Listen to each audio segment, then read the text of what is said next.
என் அன்பு சகோதர சகோதரிகளே, உங்கள் அனைவருக்கும் வணக்கம். இன்று பிறந்தநாள் காணும், திருமண நாள் கொண்டாடும் அனைவருக்கும் வாழ்த்துக்கள்.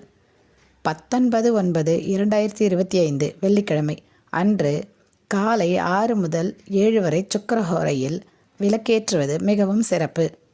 சுக்கிரஹோரையில் மகாலட்சுமிக்கு உகந்த கல்லுப்பு, முல்லைப்பூ, பச்சரிசி, சர்க்கரை, முழு மஞ்சள் அல்லது மஞ்சள் தூள், ஊறுகாய் இவை அனைத்தையும் வாங்கினால் நன்மைகள் பெருகும்.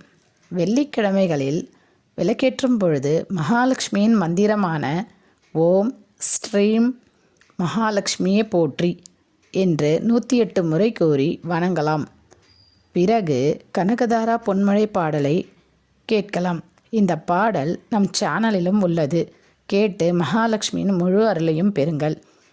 இந்த பொன்மழை பாடல் நம் வீட்டில் கேட்கும்போது லக்ஷ்மி கடாட்சம் பெருகும். ஹோரை பற்றிய ரகசியங்கள் தெரிந்தவர்கள் எனக்கு கமெண்ட் செய்யவும். நன்றி, வணக்கம்.